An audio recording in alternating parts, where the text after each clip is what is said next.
where we take a closer look on the customs academia research and development and innovation cooperation, with a special focus on projects funded by the European Union. And then, of course, we want to get ideas today that how can a broader community of WCO members benefit from these research projects that we've been part of, and many of the customs here have been participating.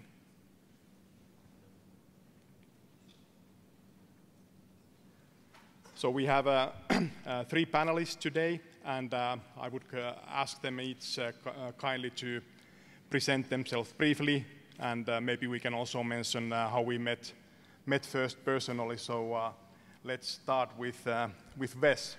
So Wes, who are you? Okay, as you see, I am from Warsaw School of Economics. I am former Director General of the Polish Customs Service, and just right now I am professor at this university and visiting professor in many other universities all over the world, from Shanghai Customs College up to Moscow, Russian Customs Academy, Ukrainian Customs Academy, and Ministerial University, and many, many others. I am involved in customs matters over 30 years, and my focus is customs policy, international customs policy, customs law, and international customs law. But my hobby is customs history. Just right now, I'm in the process for preparing of one monography under the title and outline of the general history of customs. And for this reason, I ask everybody who has some materials related to the customs history in your country, please be in contact with me. Thank you. And if I remember correctly, Wes, we met maybe around 2004 or 5, actually in the context of the European project. So it was yourself and I think your colleague Darius we met in Warsaw. Is that correct? Or?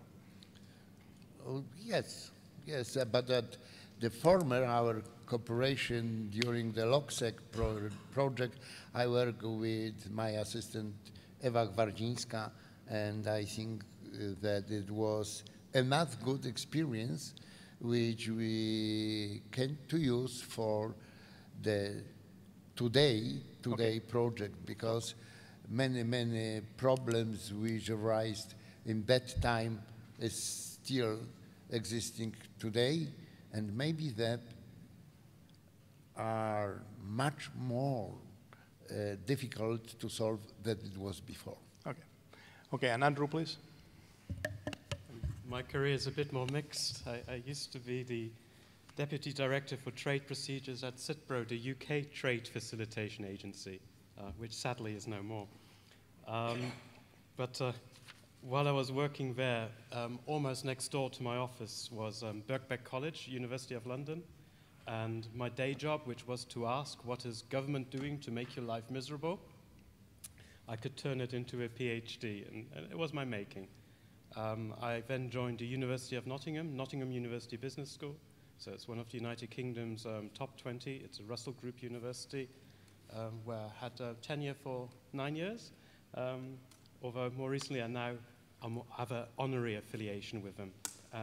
I've also held appointments with TU Delft, and I often visit other universities too. So I think it's quite nice in this subject to be able to do that, from Shanghai Customs College to Brazil, the University of Campinas, and universities in Germany. This is a good subject to travel in. Yeah, thanks, Andrew. And I think also we met around that same year as 2005, 6, or 7, when I think I was visiting CITPRO, and then I met you. Was it Dave Wakeford was there at that time? It was Dave Wakeford. I remember the day you walked past my cubicle. Okay, well, okay, well, nothing more on that then. Thanks. Okay, and Susana, please. Thanks, Juha.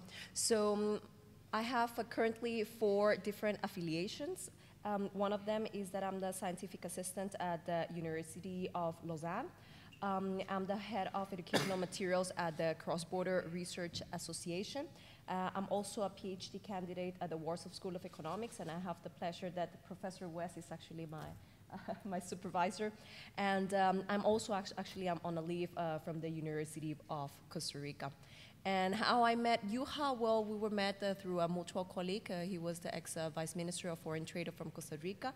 And we actually met in person in 2014 during the PICARD conference at Puebla, Mexico. Puebla, yes. Yes.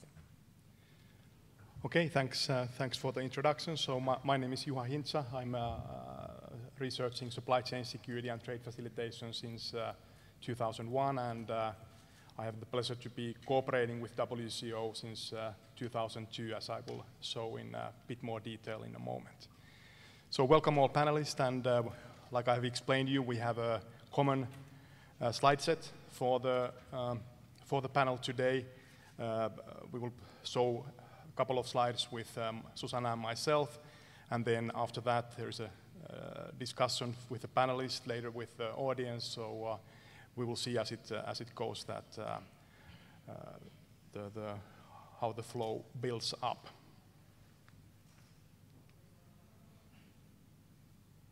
Okay, so here is the brief agenda for today. So we have four different sections. So first we look at the very brief history of customs academia, research and development, innovation, cooperation in Europe. We look at a couple of our past European Union funded customs academia research projects. Then we will take a look on two new projects which have started, PenCP and Profile. Maybe some of you have seen the brochures outside.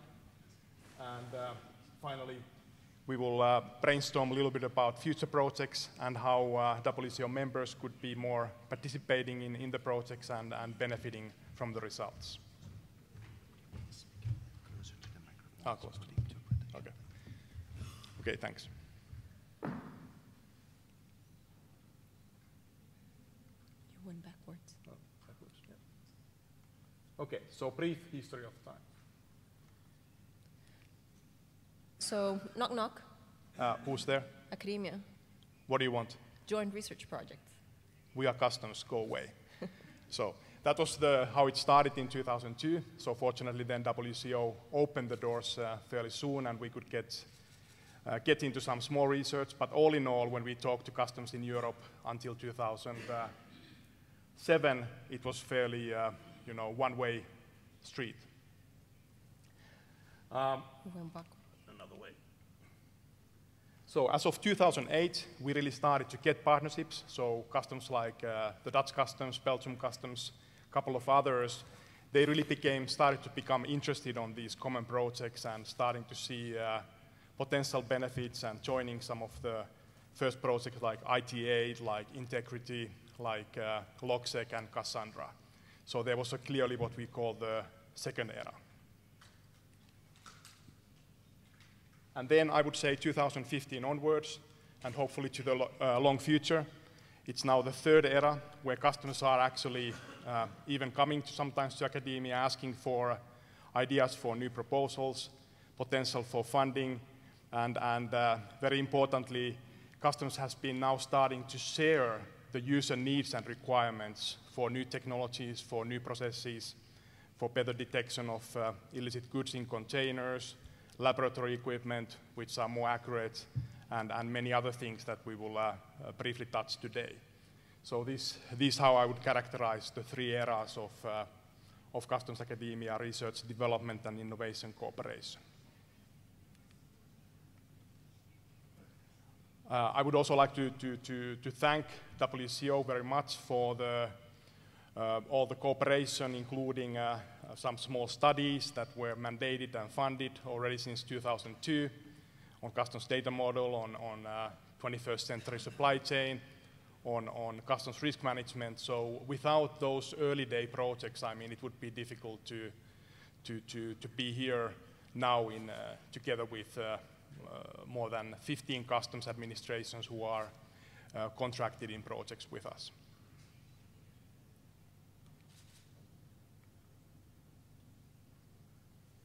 When it comes to the PICARD program, I think the first early day discussions took place maybe around spring 2003 about brainstorming with WCO, with Dietmar Joost, with Jouko Lempiäinen, with Joe Kelly and others, that could there be a bit more formal establishment in the context of customs academia cooperation. And then a couple of years later, then 2005, then the PICARD program was lifted, and we have had the pleasure to be part ever since. One of the highlights is that 2014 WCO became a partner in a European funded project called CORE, and we will talk a bit about that later.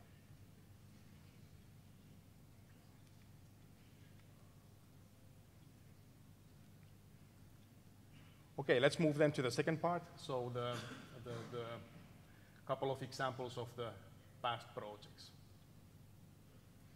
So Susana, if you give us a brief overview, please, on the European Framework Program and Horizon 2020.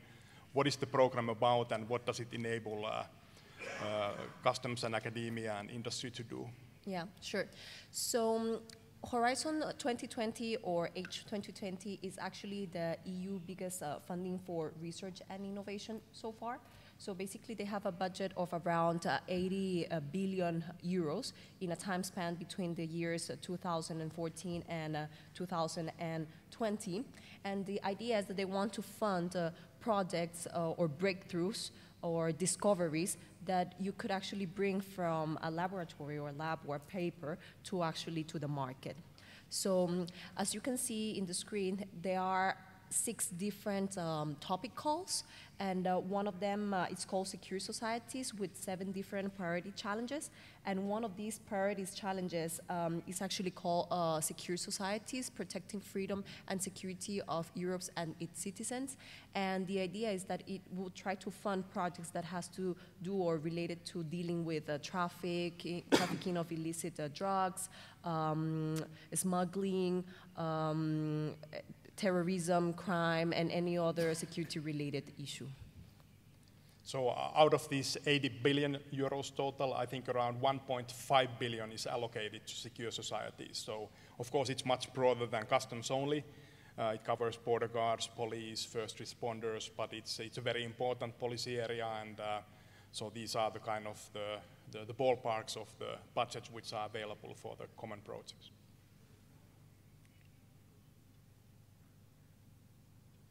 Regarding which countries can actually benefit from H2020, so in reality, any country can be part of these projects. Of course, then the budget, it depends on which country do you represent. However, for standards projects, you must form a consortium of at least 3 EU states member or 3 associated countries. And the associated countries, you can see them here in the list. But those are the minimum requirements, and after that, then you can add many other countries around the globe. So in a typical project, we might have anything from 10 to 25 partners. Mostly they are from this list from EU and then the associated countries on the right side. But time to time, we also have countries which are out of this list, and some of them, if it's a developing country, they might be directly funded, and if it's a country like US, then they need the national funding.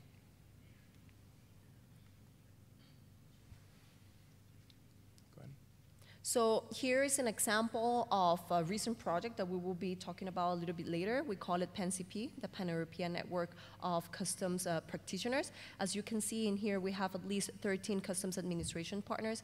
You will see them here, the list of them with their logos. So this project is a very interesting one, and it will be very promising. We will explain it a little bit further. Yeah. So it's an indication how customs can join these from many, many countries, and this one is particularly interesting. It's a customs practitioner network. So it brings together these 13 customs for the next 5 years to develop, to test ideas, to do prototypes, to monitor innovation and so forth. We will look at these in more detail later.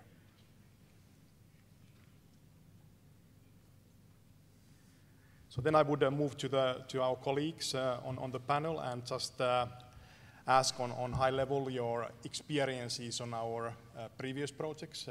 So we have first the LogSec, if you click it. Yep. So then we have Cassandra and Core. So I think you both did some work in LogSec. Wes, you were, Warsaw School of Economics was a partner. Andrew, you came to Brussels to our workshop. So who wants to start on just a little bit elaborating that what you remember from LogSec project? We had Swiss Customs as a partner and also Polish Customs. So if you can recall anything from 2010, what was working, what was beneficial, please. Okay, thanks. As I remember, it was in the 2010, 2011, we started with the questionnaire which was sent to the over 520, 25 maybe institutions between the government, state agencies like customs, police, border guard, veterinary, phytosanitary, and so on, including also some regional offices, particularly customs offices, as well as also business companies which were the members of the Polish Customs, Freight Forwarders and Logistic Chamber. And what was unexpected, that we received from so many questionnaires, the questionnaire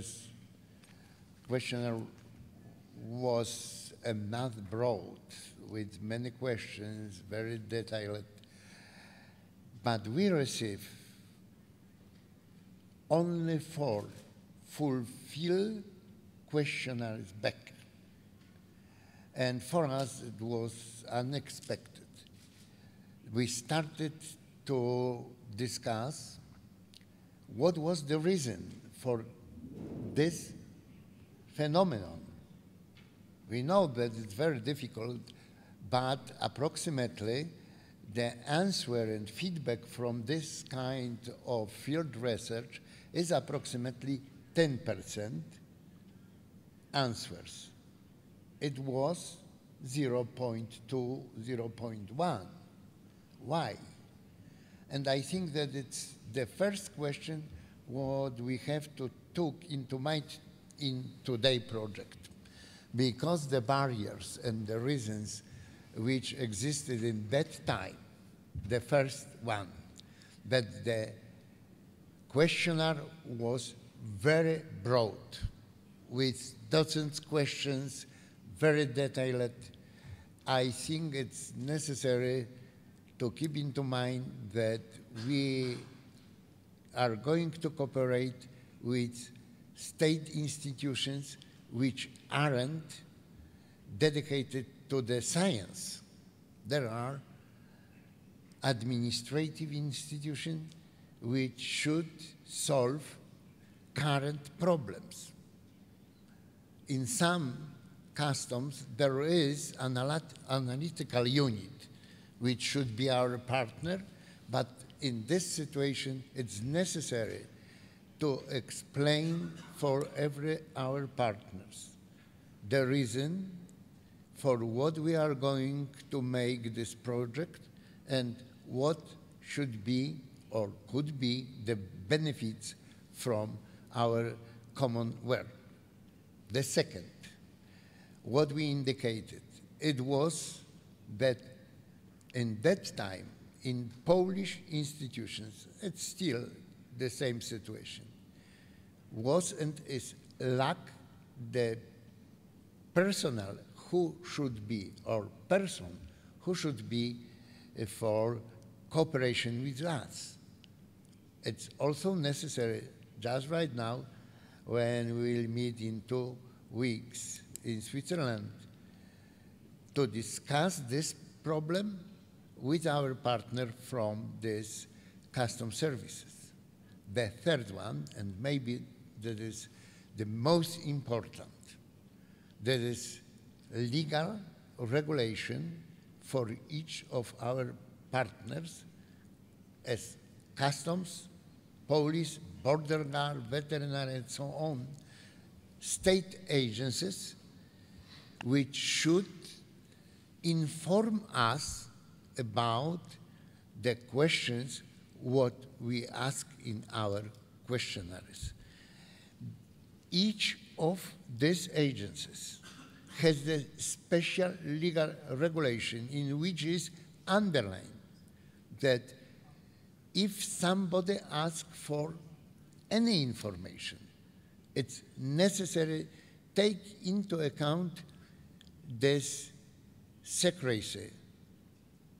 But in European Union, just right now, after introducing into force the special regulation related to the protection of individual data, it's and will be much more difficult for us to provide this project. Juha, I think that this will be the most important problem for us for providing this project. It should be the focus for our first meeting and solving this question. Okay, thanks, Wes. So you remember well from this 2010 project called LogSec that data collection from customs and government agencies was a big challenge. So we will keep this in mind today, later in the panel. We come back to it. And then definitely we keep it in mind for our new projects that not to underestimate that. Regarding then the kind of all the three projects, Andrew, you've been playing some roles in all of them. Would you have anything to kind of what has worked well in the past projects?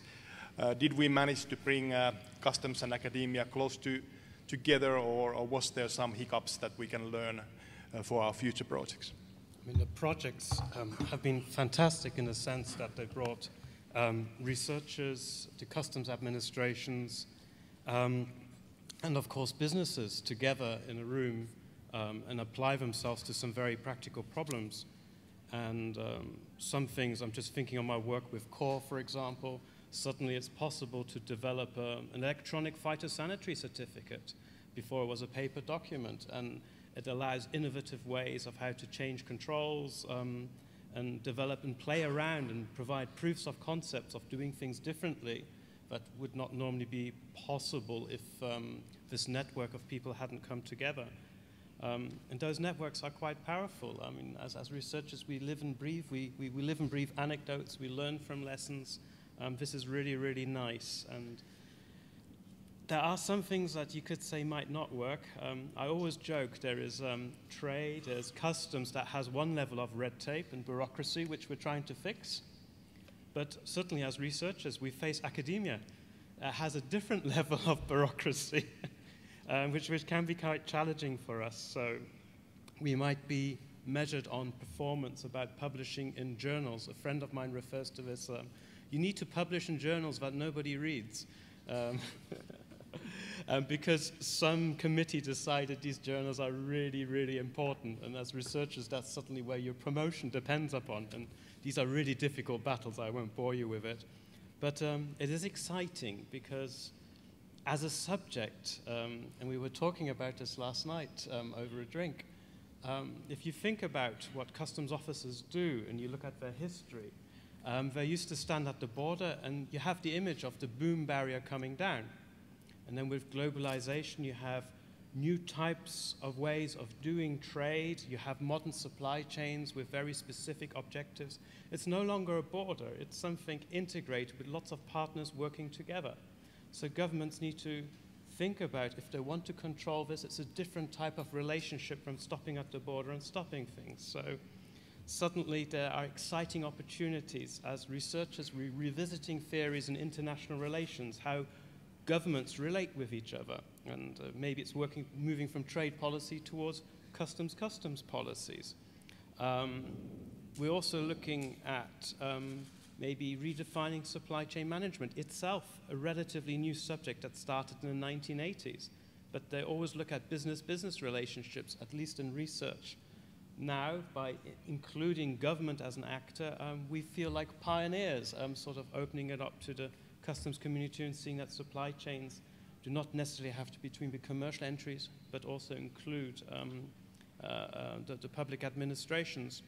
So it's quite exciting from a theory development point of view as well.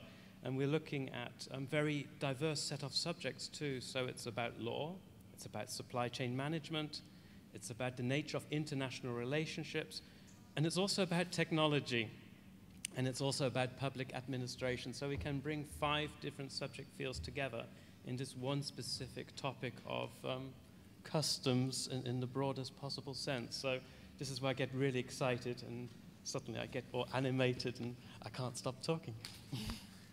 Well, thanks for those opening. When it comes to publishing, I fully agree that some of those high-ranked journals nobody reads, so maybe the idea for the future is to publish in a journal where everybody reads, such as, Mikhail, what was it called? The World Customs Journal. So, you know, it needs to be a balance that getting things out to a broad audience, and then, of course, in parallel, trying to get into these high-ranked journals. Okay, so this was kind of the view on our 3 bigger past projects, and so we can say they were, you know, this era 2 where customs became interested, but maybe was still a little bit hesitant in full participation, and that will be then corrected now, hopefully in the next 5 years or so. Let's look at one set of outcomes from the project called CORE, and that would be the educational materials. So Susana, if you can just give us just a snapshot of the type of materials and the style it has been set up for many learning communities around the world to use, so that we just give a flash on that. Sure, Juha. So in the case of educational materials for the core project, we use a learning management system that is called Canvas. So here in the screen, you can actually see the dashboard. So we grouped the courses into different modules according to it. So we can take a look at the first one, which is the stakeholder-centric modules. So if we click on it, you actually see a list of different stakeholders. For instance, shippers, police, customs administration, etc. So if you click on customs administration, then we will display you the whole content of such course. And you can scroll down, and we can take the example, this one, the duck-free case study for coffee. And if we click on it, actually, you will start a journey to learn how can you protect the supply chain for coffee coming from Latin America, for instance. And that's a concrete case that in the core project, there was a full 4-year technical pilot on improving the security for the coffee transport. Andrew mentioned earlier the phytosanitary certificates. Also, a lot of work was done on flower supply chains, particularly from Kenya to Netherlands. And then we had a big work package focusing on this Latin American trade lane with coffee. Okay. And here, I mean, if you continue to scroll down, always at the end of the course, you can at the end really actually download the full deck of slides and the materials that we use for this course in specific. Another module, it's actually the thematic module here.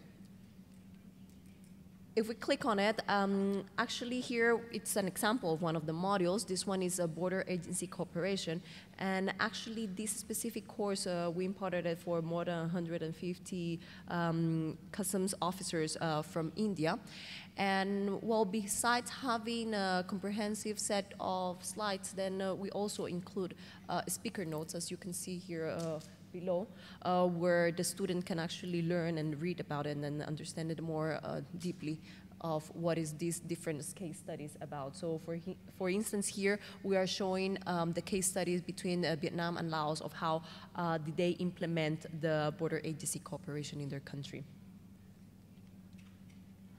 Then we also have the supporting modules. So supporting modules, we call it that way because by itself, maybe they are really small ones. It doesn't take much time to do them. Like the border agency cooperation is between 3 to 6 hours modules, but in this case, it could take you 10 minutes, 20 minutes, and so. So one example, here is the list. One of them, it's the 9 tenets by Dr. Naim. So what we did was actually an animation. So here you can see our YouTube channel with many different types of animation, and this one in particular is less than 10 minutes. So you can take a look at it, and you can already learn the 9 tenets of illicit trade. So, so just a comment on this, that if you go to YouTube and you can search CBRA and customs, for example, then it opens you with something like maybe 10 educational animations, anything from post 9/11 security programs to AO benefit model, of course these 9 tenets, and several others. So it's just another example of how the European projects, when we work together with academia and customs, how we can develop educational content which is kind of coming from the user needs and then hopefully serving the purpose. So anybody who wants to visit the YouTube channel, please feel free to do so. Okay, so then just to one more expansion or elaboration on the education materials from the core project. We saw examples, just snapshot of the materials.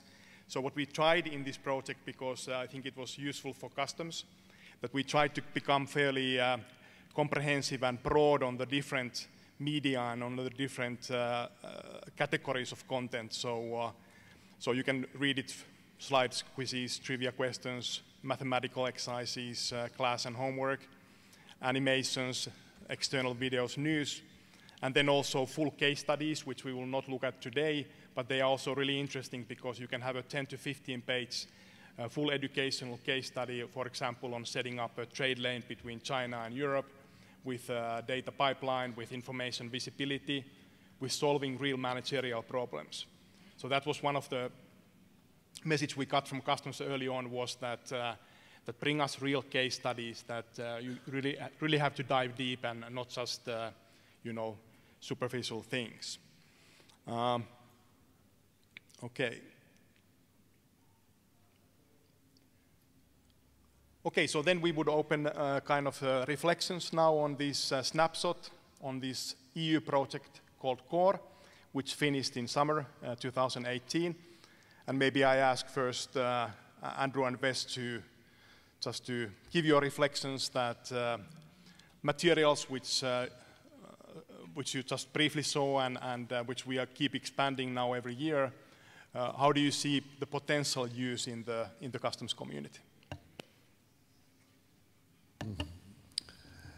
I see that this idea is very good, but we have to keep into mind some aspects. The first, that the less and more, but much more specialized proposals are involved into WCO Academy. The new arrangement in WCO is the first that we can't to repeat the same situation. As we see on this slide and before, we will focus much more on the practical aspects with some case studies from both legal and practical points of view. The second, maybe it will be possible to take into account also some programs of education for customs officers in each of our partners' customs administration. I think it's necessary to collect all these programs and compare with our project. And the third one, that we also have to keep into mind our business partners. Juha, I remember when we first time meet, it was when you collect your data for this period of preparatory or PhD thesis. In that time, it was enormous work which you did.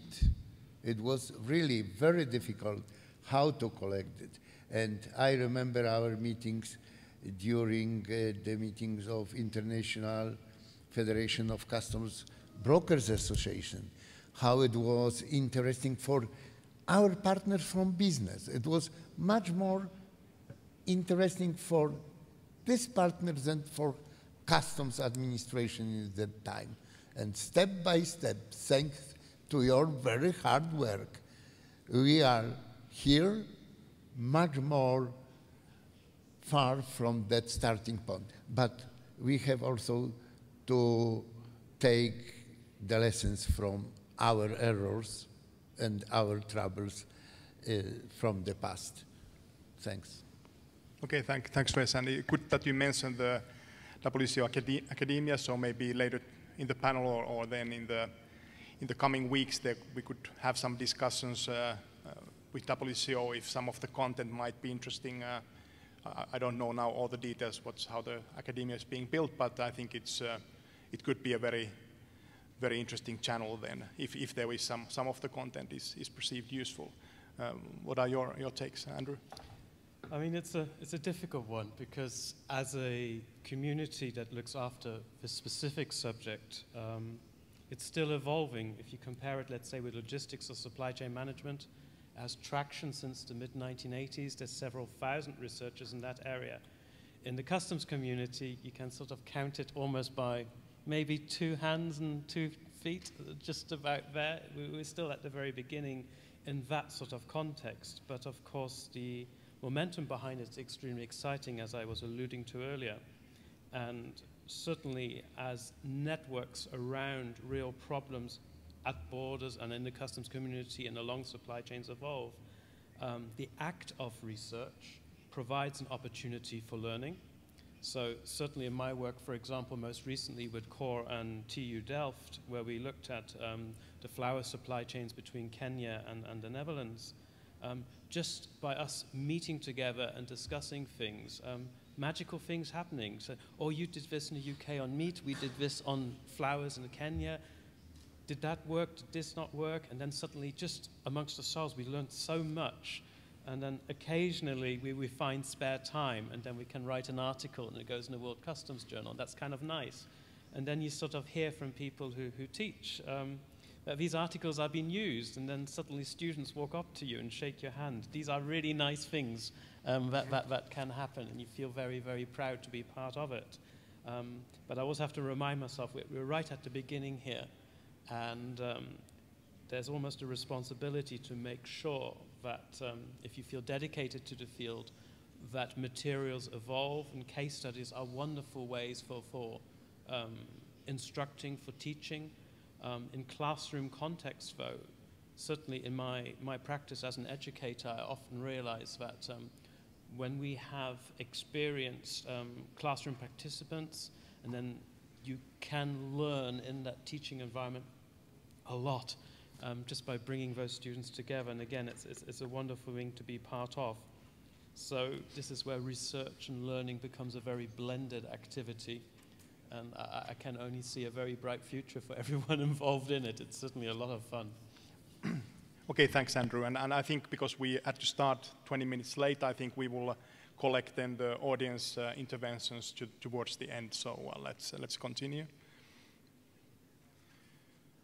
Okay, so we saw 3 of our past projects, and I just wanted to highlight another 2 projects where we as CBRA, University of Lausanne, we were not partners, but where customs was playing an active role.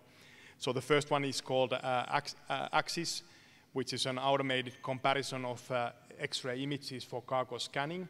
Swiss Customs and Dutch Customs were partners there, and they got a lot of useful outcomes on simulations, how the illicit goods inside containers, how do they look like when they are in different angles. So without going to the technical details, it's just an indication that these are really serious projects where Customs joins because they see the benefit, they can do their job better, if not tomorrow, at least 1 year later. Eurosky was also of Customs interest. It was an air cargo security project. Of course, it has interest also from the police and from the aviation security authorities, so multi-agency project. And similar projects, I think, in the last 10-15 years, there has been maybe 1 dozen. So 1 dozen of EU-funded projects where Customs has been a partner, where benefits has come to the Customs community.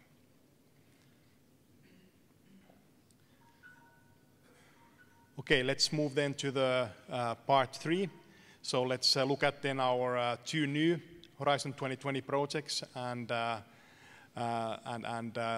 think out that how can these be beneficial for WCO members. So Susana, if you tell please first about our pan-European network of customs practitioners. Yeah, sure.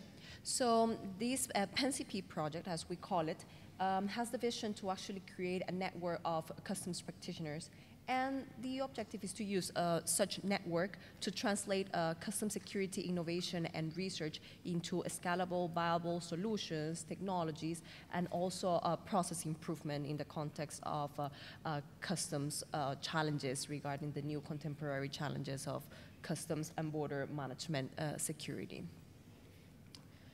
So this project will be focused in these custom security themes, as you can see in the slides. There are 6 of them.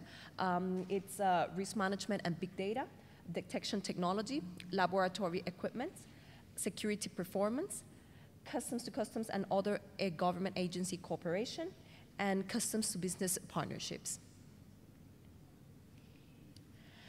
Then we also have 24 key components or tasks that we'll be doing during this 5-year project, but we have grouped these 24 components into 8 different tracks. That's how we call them. I will not explain all of these tracks, but maybe 4 of them.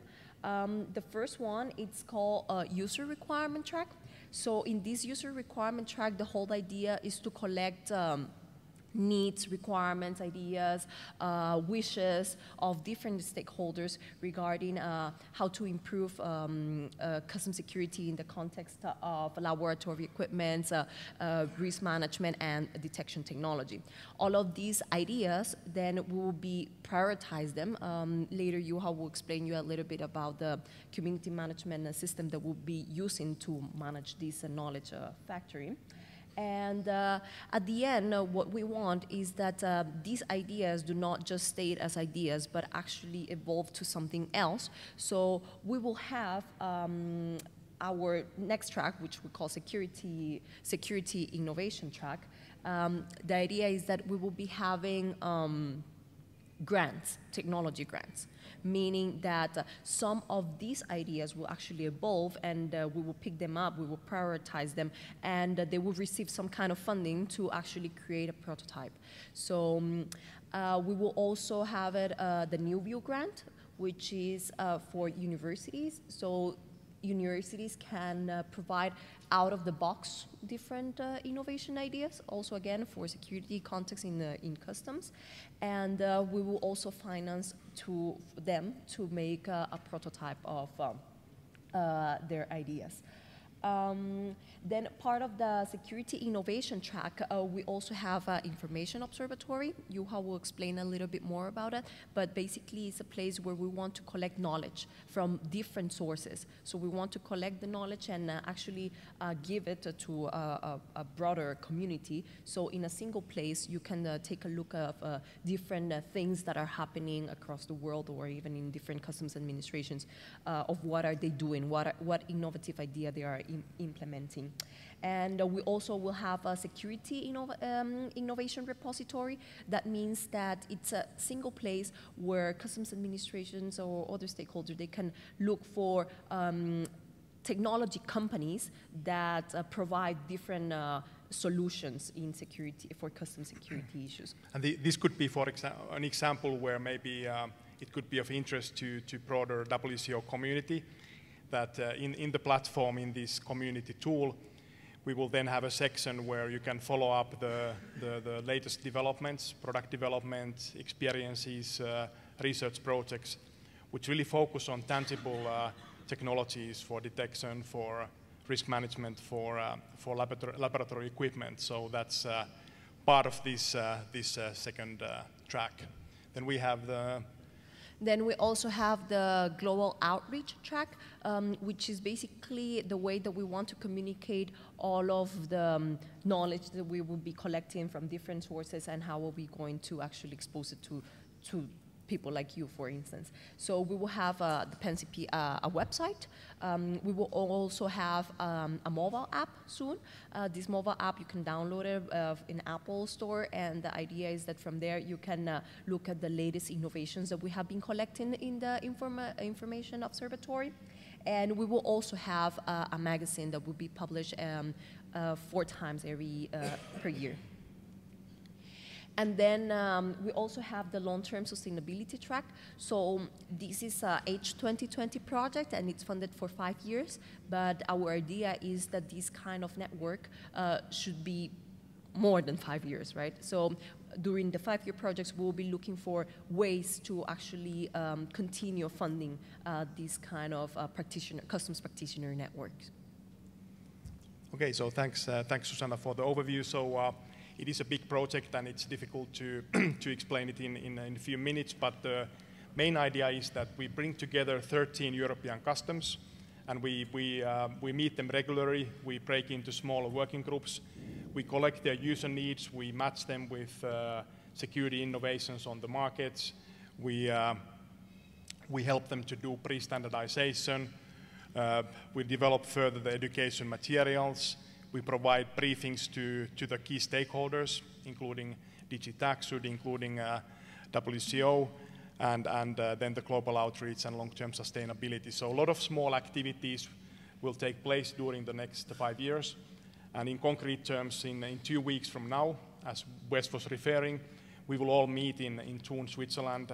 There will be more than 40 participants. Majority of them are from these customs administrations, and then we will have 3 days of time to understand the options here and to set priorities that how do we move further. So I would then next just give you a small indication of one of the underlying components, what we call the community management tool, where we kind of observe the environment, we read news, we read research papers, we monitor all the time about interesting things in the world of customs. Of course, we want to cooperate also with WCO in getting the best inputs, and within this process and system, then we develop these further. I saw you just a simple example from the screenshots that as you can see, there is now 2 first articles. One of them is on the customs laboratories and the new psychoactive substances, NPSs.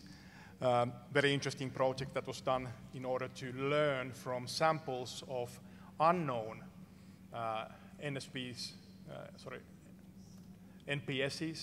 the unknown NPSs across Europe, bring it to one centralized EU laboratory, and then to learn that what are the patterns when it comes to the chemistry or to the biology of these dangerous narcotics, which are, in general terms, very difficult to detect, and because they can change, every week. It's a lot of challenges. So it's just one example of a concrete research paper that many experts already would know. But now, thanks to the project and this observatory, we bring a summary of that paper to the benefit of the broader customs community. And then we had one more on the detection technologies, but that's fine. We can go on. So within the system, we create a knowledge template where we can give the keywords, we can give different attributes and characteristics. We can tell that, okay, this particular research paper from Joint Research Center on the new psychoactive substances, it links to the customs laboratory era. It will be later used in the project to support the technology prototype. Maybe a device which you can use already at the border to do some preliminary detection. Then we have the evaluation phase, where all the customs are welcome to give their assessments, what would be the priority, what would be the needs that it would fulfill.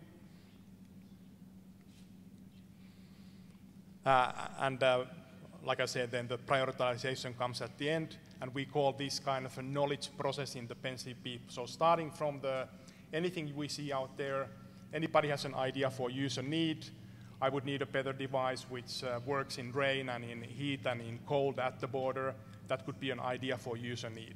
In parallel, we are scanning all the time the environment of all the products available around the world, and then we start bringing them like in a funnel system where we narrow them down, we give priorities, we write more and more details, and then we come up with user requirements, technology prototype, standardization document, and the likes.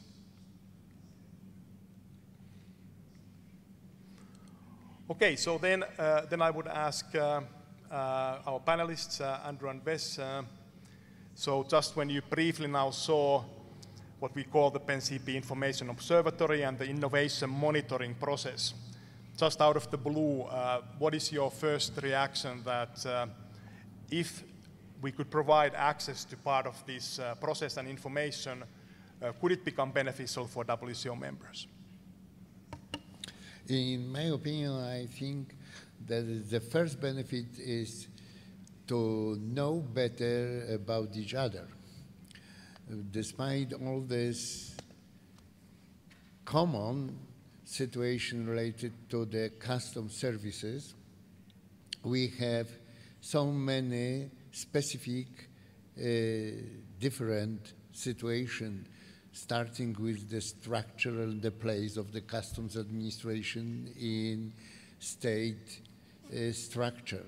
The second, how is developed the first, let it be, education and preparatory period for customs officers. How is working relationship between customs and business and many, many others. I think that the result of our research and our project for every partners, as well from customs and from business, should be and would be very positive.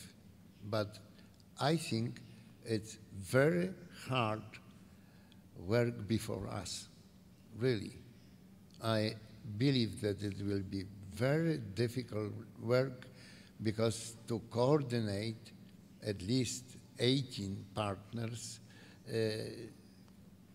and to present the result of our work step by step is in reality very, very big and very hard job before us.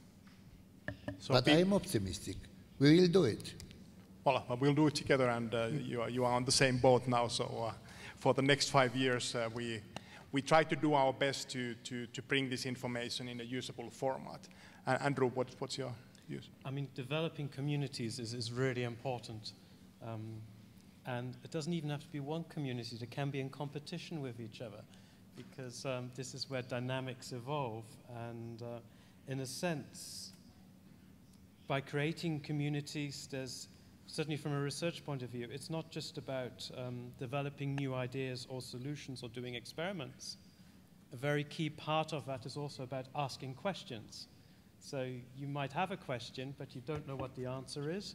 other people might not know what the answer is, but by communicating those questions, those needs for research, you can start triggering something. This is where communities such as this one can be extremely accommodating, and it can provide a platform for like-minded people or for people with other views to start competing with each other to address those questions. I think that is a great view that that next to PenCP, then other networks, the cooperation and competition, or you call it co-competition, I think it's very useful. But definitely, I mean, we will, if there are interested WCO members, we would be very pleased then to get you into the loop of this PenCP information observatory, and there is some paper leaflets available here and then outside of the door if you are interested to get some more information. Okay, then very briefly, our second big new EU project that has 5 customers as partners. So instead of 15, it has 5. It's more focused on special technologies to improve risk management and detection using big data. So different big data sources from the logistics sector, from the postal sector, from e-commerce websites. We are doing a systematic work in this context that we are looking at the data sources, the customs risk information. We are organizing web crawling. For example, if in your country it's a concern that people who buy e-commerce import, that they would declare prices which are artificially low. This system we develop here with these 5 customs, with IBM Watson and others. It will help customs to detect the fraud. So if you are bringing in a drone and telling that it costs 300 euros, then the system will web crawl and maybe find out that on average this type of drone costs 1,000 euros. So then it will lift the flag for the risk officer to maybe to take a closer look on that. So that's just one of the examples that we are doing. There is operator profiling done, for example, by Belgium Customs, where they are using various information sources in order to be able to cross-check the validity of the importer-exporter transport company information. So if anybody is interested on the profile project, then we have a couple of points on the brochure. Yeah, so basically, if you have any ideas on promising resources for big data for customs risk management purposes, please approach us, as well as if you have any insights into promising data analytics techniques that could benefit customs risk management, or have you produced research papers or presentation on these topics. So this could be very useful for us for inputs for the project. And also it opens an additional channel to publish your research in a broader community, and also with a very targeted manner, because then the people who work in our project, these 5 customs, they put each 3-4 experts, so maybe 20 customs officers who are really focusing on improving the risk management targeting using big data, kind of thinking out of the box. So you can then get your research papers and presentations to the right audience for them to read and to judge.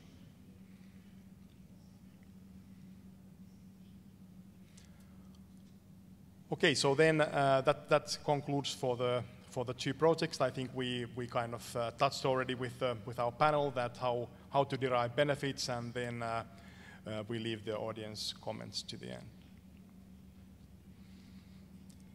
Okay, and this will be now the last part. So we are looking at the future projects and how to get user ideas and needs from WCO members, even outside Europe, and also how to get opportunities to participate directly in the projects. So first we have some greetings from Belgium Customs and from our colleague Tony. They are now exactly at the same time now in Paris in a European Union event, and they are focusing on the topic of what are the main challenges and how to overcome them when you are setting up these projects. And of course, in the beginning, Wes gave us already some examples. So let's look at some examples of the challenges. One problem is that many practitioners, in our situation, customs practitioners, they are not aware of the programs, and they decide very late if they join a project. So that's one very practical problem that we have had in the last few years.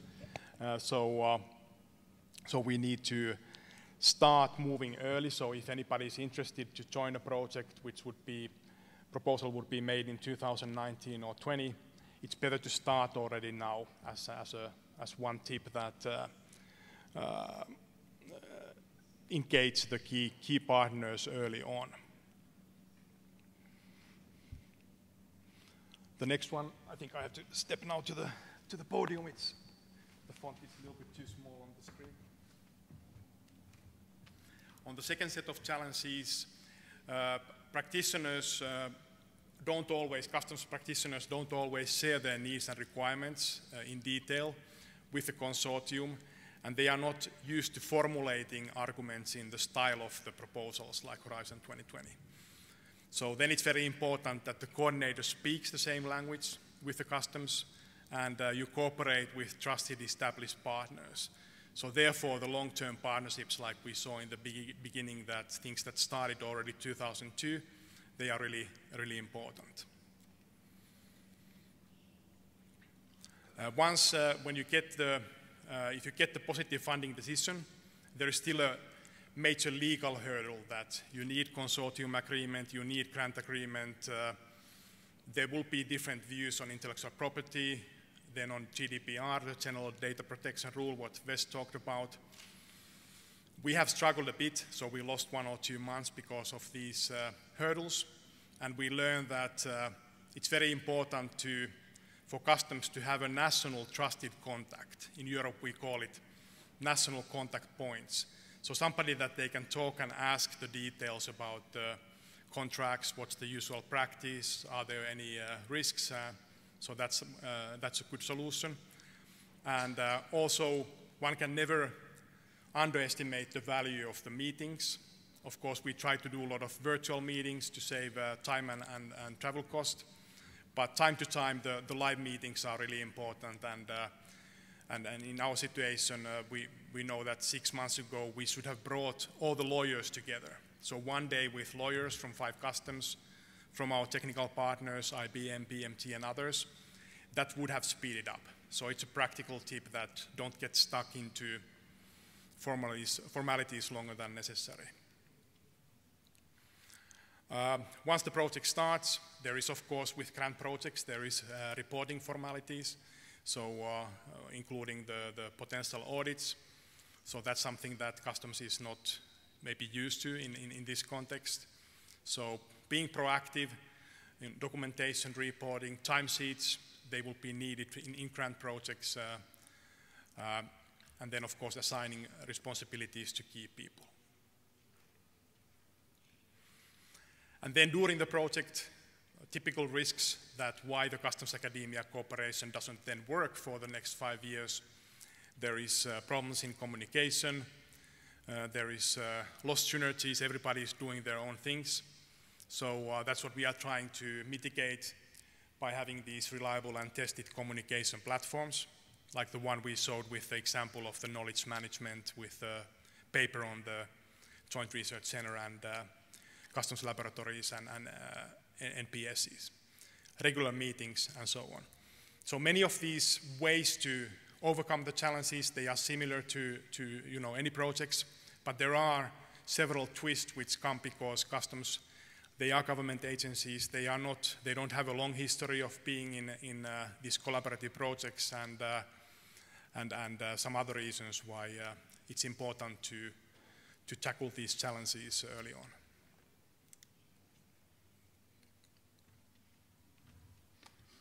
Okay, so then coming towards the end part. So I already showed you now that which are topics which are open at the moment. So if any customers is interested to talk about this, please contact us. It might be possible to become a partner in consortium, or at least to become a stakeholder.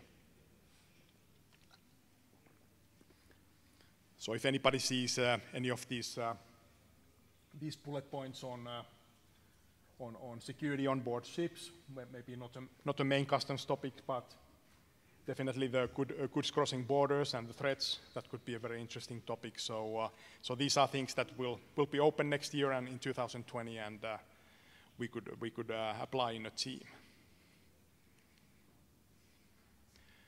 Okay, so I think this will be the last common discussion, and then we open the.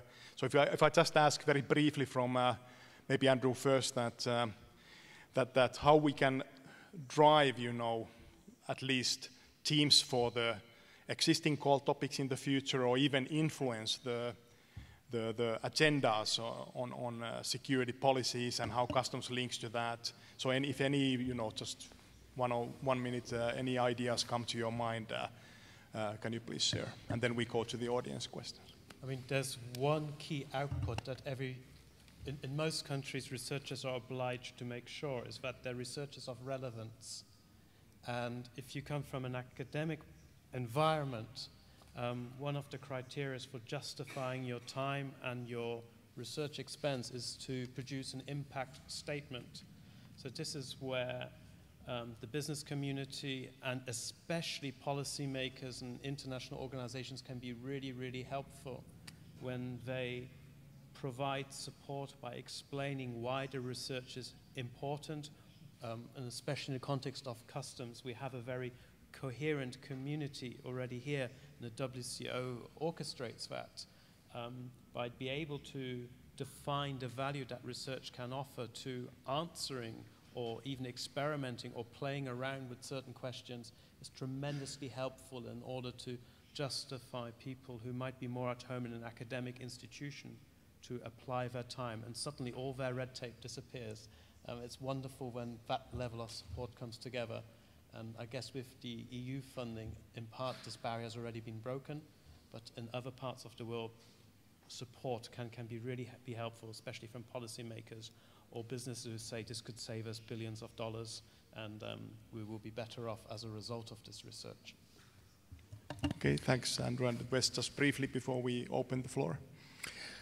I think that we have here at least 3 aspects. The first, what was mentioned by Andrew, is the financial one.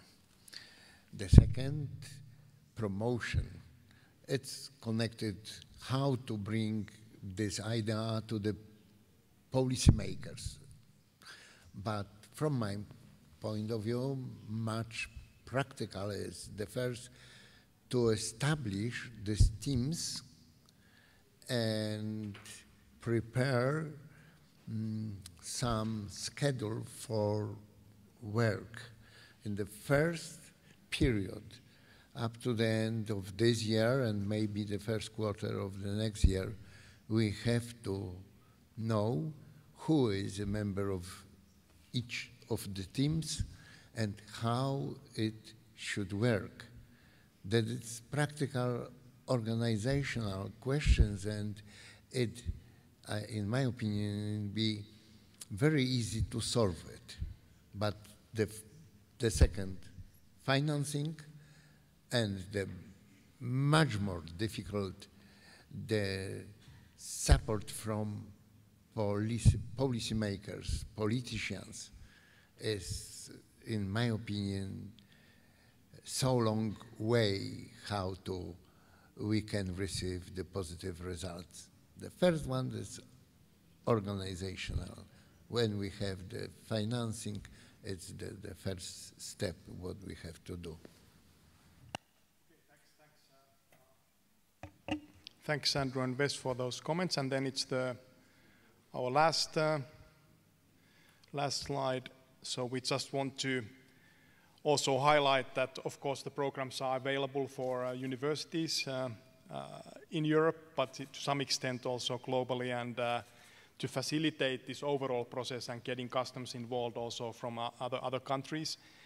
We have a CBRA, we have signed MOUs since the last 2.5 years with institutions in Brazil, Vietnam, Latvia, Costa Rica, and Ukraine. So we also thank these institutions for the trust to getting closer into cooperation. We are doing a lot of other things on education, lecturing, also on live and virtual. We are looking at potential for exchanges of students and staff, especially with our key university partner in Switzerland, University of Lausanne. But we also now starting to talk about possibilities for joining in these, let's say, bigger customs academia projects.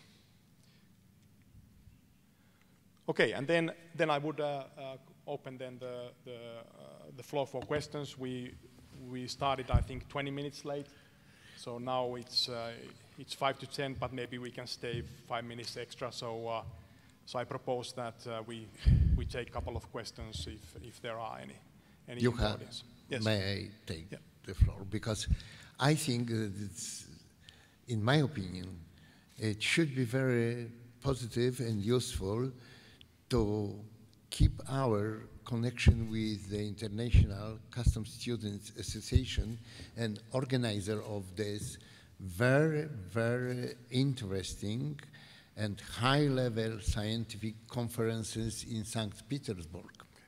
It's the first, because the last May conference with over 60 papers was so high from scientific point of view, with many ideas of innovation in customs, that I think we have to keep contacts with this organization, as well with the second one, Youth Student Conference in Azerbaijan. This year it not took place, but maybe in the future we can take into account and into mind cooperation with this organization. Both these students' movements are connected with the scientific journals. And I think the students' ideas are very, very innovative in comparison with all our standards. Thanks a lot, Bess. So we take the note with Susana that we establish this cooperation and exchange, in a couple of weeks' time, and then we follow with you on that. Thanks. Okay, so do we have any questions or comments from the audience regarding these projects in overall, regarding the snapshot we showed on the educational materials? We can make some of that available to few customs if anybody's interested. This monitoring of innovation development and bringing it into a well-analyzed format, easy to access, stuff like that. So do we have any questions or comments? I think there's a microphone. Yeah, there's the first one. And then second, now we have 1, 2, 3 here. So we take first one, please.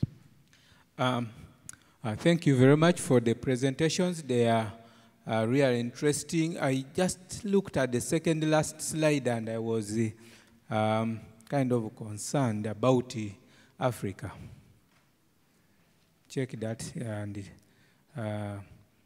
my concern is that Africa faces a lot of challenges regarding cross-border trade. There are porous borders, there are long borders in various countries, and there are challenges that rob the country of some of the tax revenues they would have earned.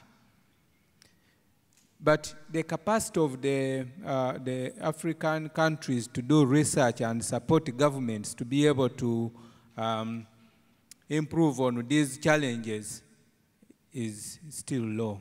So I see MOUs with various European, Asian, South American universities. What about Africa? How do you, what what is the criteria of you working with African universities? Thank you. Okay, so I give first a brief just from CBRA perspective, and then maybe Andrew, you can extend on with INCU and others. So from our side, I mean, we are just a small research institution, so a university spin-off. So it's been a big big work to get to these let's call them the 6 first agreements. Now we are in the next 6 months. We are looking to have similar 1 or 2 with African universities. So the question is very timely that we don't have yet the exact university in mind, but that's exactly what we want to do. That, let's say, in our core network of 12 or 14 universities, we would like to add 2, but we don't have the same relation like 15 years we know people personally, but we would come definitely back to that, and we are open for suggestions. But then I think in parallel there is a existing broader community. I mean, from a researcher's point of view, if you think about the developed countries, they have legacy systems in place. There can be quite institutional environments to work in. And certainly if I reflect on the work I've been doing with TU Delft and the Kenyan flower supply chain, suddenly you realize that in other places without those legacy systems, new innovative ideas can be explored, such as getting the phytosanitary certificate into an electronic format, something many developed countries have struggled to do. If you also reflect on new technologies, using the mobile phone for communicating information as opposed to legacy systems that exist by comparison in Europe. From a research point of view, reaching out to other economies with different histories makes it so much more interesting. I myself once had a PhD student who was questioning the legitimacy of international recommendations which have a history reflected maybe in the Washington Consensus of the developed world and were not suitable in his country, and there should have been, in his view and in his research, maybe designed differently. So it's not necessarily just about a capacity building type issue, it's also about recognizing the diversity of countries which lend themselves to different types of research questions, which then research institutions can apply themselves. So it just makes it more interesting for us, I think. Thanks, Andrew. The second question, I think, comes in the front row. If we get the microphone, please. On the front row, please.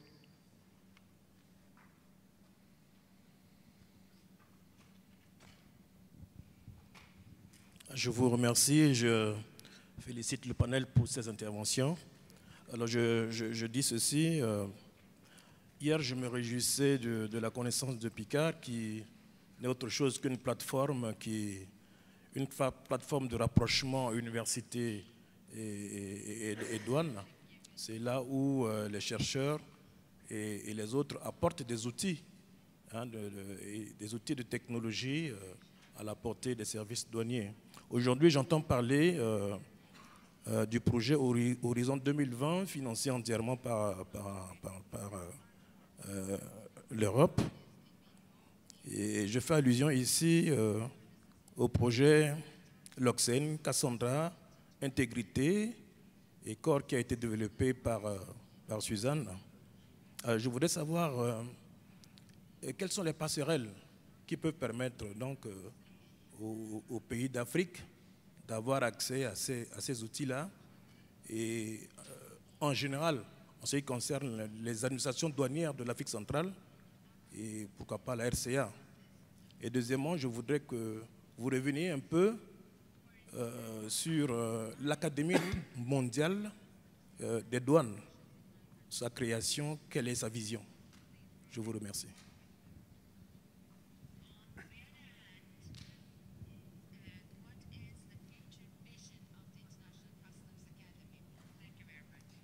Okay, thanks very much for this question, and I think it's really in the heart of the panel why we came with this panel today. maybe not to have all the answers today, but to start thinking a bit broader that there are these projects which might sometimes be seen as standalone, as only the partners from these 5 countries. But what we want to do really now in the next 5 years, particularly because we have the mandate of this PenCP Customs Network, we want to bring relevant research and technical innovations, information to the limelight. And we want to use events like the PICARD conference, like the paper brochure. We want to use the platform we showed, and slowly we can start giving access to some partners on the platform. Same thing applies to the mobile app. So we cannot solve the thing of having a gap with not having knowledge on research projects across the world. But what we are trying to do today is to take first steps in a very concrete way to start bringing and showing that this kind of innovation was happening, and then we can have any type of session on email, on web session, or when we meet, and we can judge if it's any use then in another geographical context. So I think that's all I can comment on that today. That's what we want to do. We want to bring the knowledge, lessons learned, what works, what didn't work. We want to bring it to all the customs in the world as part of our new 5-year project. Maybe Andrew has a small addition. I mean, just from the practical point of view of funding and access to funding, I believe under 2020 there are vehicles to reach out to other countries, but also by creating a network you can become aware of other vehicles for funding. So most, certainly developed countries, have research fundings which encourage the exchange of researchers between countries. Sometimes, especially if it's via the aid routes, I know in the UK, DFID has occasionally funds that target specific countries, and they will try and entice the academic community to engage with countries. The challenge then, of course, is not knowing who to contact. By having a platform where academics come together, that first barrier is not so big anymore, and you can take advantage of those funding opportunities as and when they arise. Yeah, so anybody who wants really to follow up on these, I mean, please send the emails to us. You have the email addresses on the brochures, and then just directly from us. And then together we will figure out in the coming months that what could be the first steps. Of course, we cannot become a CBRA, we cannot become a permanent help desk then for everything and anything, and that's not the intention, but we can together make, the first concrete steps, and then we integrate that into the platform such as the PenCP. Then I think we had a question on the very front row, please. Maybe we can use the same, yeah.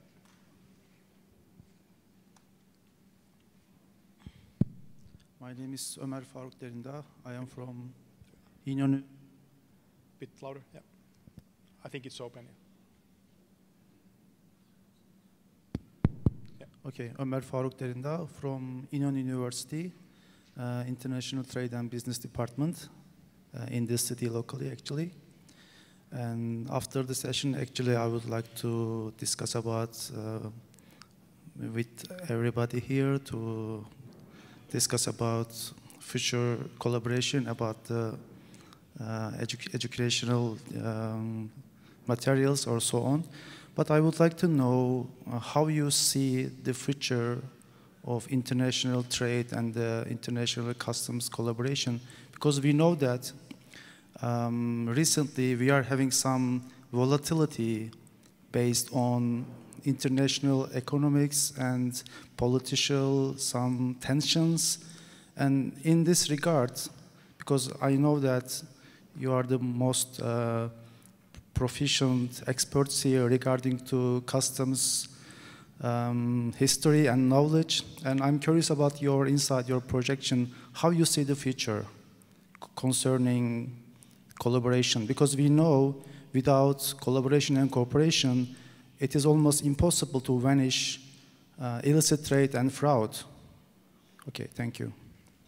Thanks. I think it's a fantastic closing question, and if I ask in order, Wes, Andrew, and Susana, please please share your views on this, this final question. I mean, it's almost in the nature of the topic. You're looking at trade, and it, at very least, always involves two countries. So if you want to examine those problems and challenges and questions that relate to those operations, by default, you are forced to collaborate with partners elsewhere. And without partnership, much of the research would not be possible. So naturally, anyone with these sort of interests would be inclined to look out for partners in other countries in order to make interesting research. I think that this question is fundamental for developing of the role, I underline, developing the role of customs service in each governmental structure. Growing international trade requires many things. The first, from business point of view and budgetary point of view, is facilitation, because the speed of turnover of goods, it's related also to the speed of turnover of capital. That is the first. What's the base for this cooperation and collaboration? We have very good base for this. WCO or CCC, Customs Cooperation Council agreements, Nairobi Agreement or Johannesburg Agreement, when we can to sign between both countries, or multilateral agreements on cooperation. I can say, as a former Director General of the Polish Customs Service, that I signed many of this kind of agreements, but how they worked in practice, that is the base. How many requirements is going from our side to our partner? For example, from Poland before to Germany. It was thousands, not 1, 2, 3, but thousands related particularly to the exportation of cars, the price, customs valuation problem, origin, and so on. This same in relation with China. Many questions related to the cooperation with United States, and so on and so on. But when we want to cooperate in reality, we have to have knowledge that is in common benefits, not only one side. And from this point of view, I think that the authorized economic operator system is one of the best. And for this reason was established a few years ago International Organization of the Companies with Authorized Economic Operators certificates. Maybe it also should be our partners in our project. That is my answer to your very, very principal question. Thanks. But with the political strong will is the base for solving this question.